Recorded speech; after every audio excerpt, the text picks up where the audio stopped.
Hello everyone. Well, today I'm starting a project of canning carrots, and these are going to be a Cracker Barrel style carrot.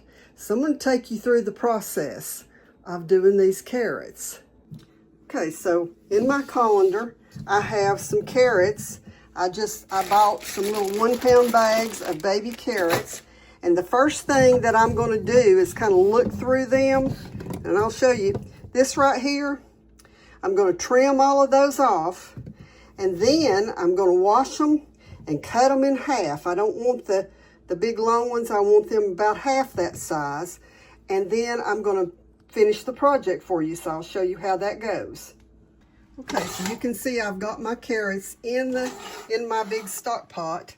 And keep in mind that it's going to take approximately 4 pounds of carrots to do 9 pints of carrots to pressure.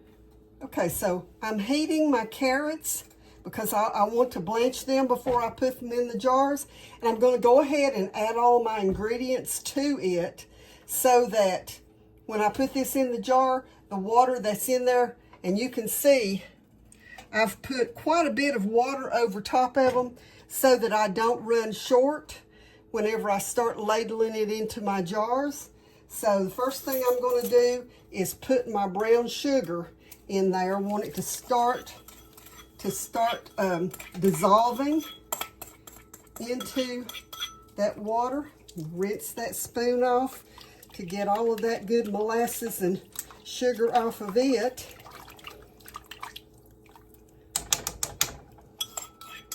Okay, so, and then the next thing that my recipe calls for, and for those of you who have my canning cookbook, this is the recipe that I'm using.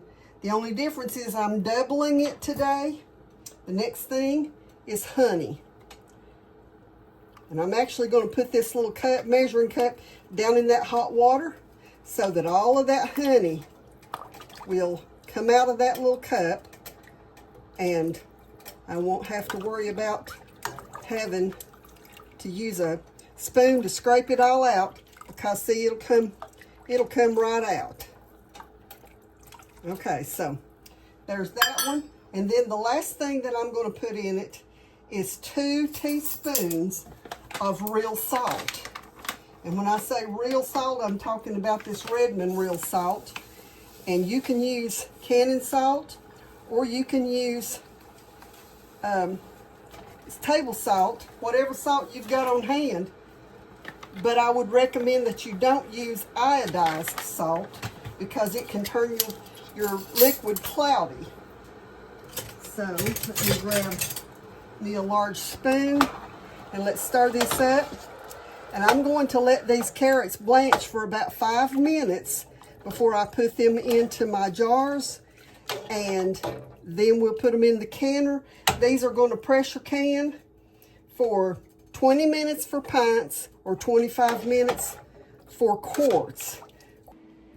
While my carrots are blanching, I just wanted to tell you all that if you have not seen the video on the Superb canning lids and the comparison between the Superb jars and the other jars that are on the market, I suggest you go and watch those, and be sure and look under this video and you'll find a link for 20% off on those products. The Superb canning lids have this blue sealing, the rubber seal on them, and of course they're gold and they say Superb, but that seal is the best seal that I've ever used, or at least in many, many, many years. And the Superb canning lids are smooth like this, but they do say, you can see on the bottom, they say Superb. And they're heavier than the other jars on the market now. So go check that out if you need jars or canning lids. And also, the Superb lids come in the 12 dozen packs like this. You get a better price on them. And if you're like me and I'm canning all the time, I'll go through 12 dozen real fast. I will say this, I am an affiliate of Superb, but those of you who have followed me since the early Facebook page days will know that I went through a lot of different kinds of canning lids, especially during COVID, trying to find decent lids. And just to be honest with you, I split my hands on the 4 jars lids, and the ball lids got so cheap that they would buckle so easy. And so when I found Superb, I didn't wait for them to call me. I called them about offering you all a discount because they're the best. I mean, you can hear them pop all over the house, and when you open them, it's the same way. You don't get that. I mean, I've got jars on my shelf right now, and I probably will do a video at some point to show you what I'm talking about. Jars that are other brands that you wonder if they're actually still sealed. But the Superb lids, you will never wonder if they're sealed because you'll get that distinct pop when they open. Okay, so I'm getting my canner set up. You can see I'm using my Cadco burner today. I'm going to get that turned on so that the water will start to heat up. I've got water in it already, and I'm going to put just a splash of white vinegar in it because I have very hard water. So it's time to put these in the jars. I wanted to show you this, how that's turned that a pretty golden color, the liquid that's going on these. So that's what we're going to get into the jars right now. And I'll show you, I'm just going to ladle them up. Let me get a few of these out of my way here so that I can show you what I'm doing. Let me flip this camera down just a bit and get this out here where you can see what I'm doing. Okay, so the liquid's going in with the carrots, and I'm going to fill them up to the bottom rim so that it leaves me about a 1-inch head space. And I got just a few too many in there just then. So I'll have to probably take some of those out, but I'll go ahead and put some more liquid on them so that when I do that, it'll still be ready to go. Now I'm going to get these all filled up and then I'll bring you back. Okay, so I don't always go through this step on camera, but I'm going to this time because we have a lot of new people watching and we've got some that are brand new to canning. So you can see my little tool here. This is something to debubble the jars with, because if bubbles get down in there, the fill line is right here at this bottom ring, and if there's bubbles in there, then it'll drop the liquid down below where it needs to be. So I'm just going to go through all of them and then double check to make sure that I've got enough liquid in each jar. And then once I've done that, I'm going to wipe the rims. Now, if I'm doing something like this where it's, you know, just vegetables, I'm just going to wipe the rims with a wet cloth. But you can see right here, this one has dropped just a little bit down there. So I'm going to add more liquid to it. It's not much, so just a tiny little bit that I'm going to add to it. Okay, then I'm going to take my cloth and wipe around every single rim like that. I've got my lids ready to go on. I've got my rings here ready to go on. Now, you do not want to over tighten these. It's to the point right now where it's just barely getting tight.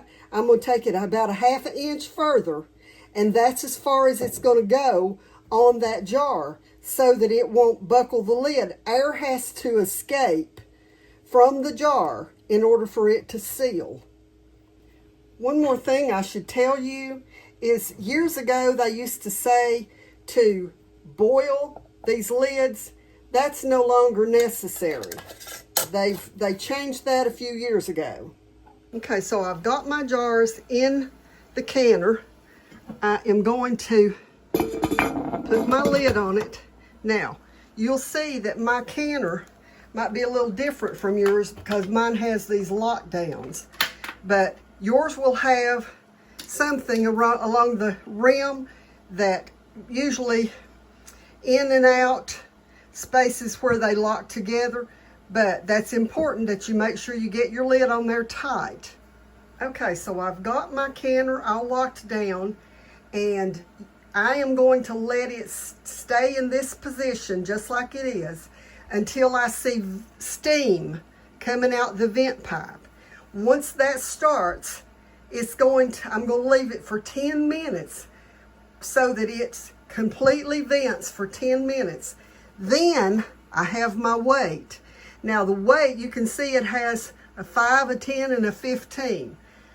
For my elevation, mine is supposed to go on 10. You will need to look up, do a Google search for your address to see what your elevation is. And then you can look at the charts that I have on the posts here to see what you're supposed to put yours on. So I'm going to let it go through this, and then I'll bring you back to show you how it's building pressure. Okay, the steam has been coming out of the vent. You can hear it when I put my hand over it like that. You can't really see it too much. But the steam's been coming out for 10 minutes. So I'm going to put my weight on there. And you can see I've got mine on a 10.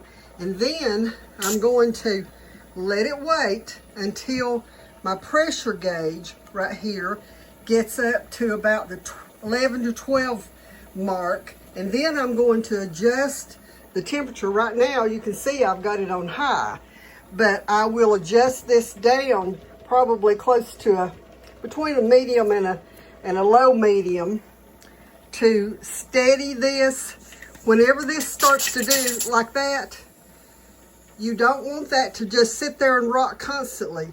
About 8 or 10 times a minute is plenty enough. You can hear now that the jiggler is beginning to start, and you can see here that my gauge is up there about between 11 and 12. So I'm going to start my timer now, and we're going to time this for 20 minutes. Okay, so my jars are out of the canner. This is what they look like. They are just now beginning to seal, and over the next few minutes, I'll start hearing lots of pops.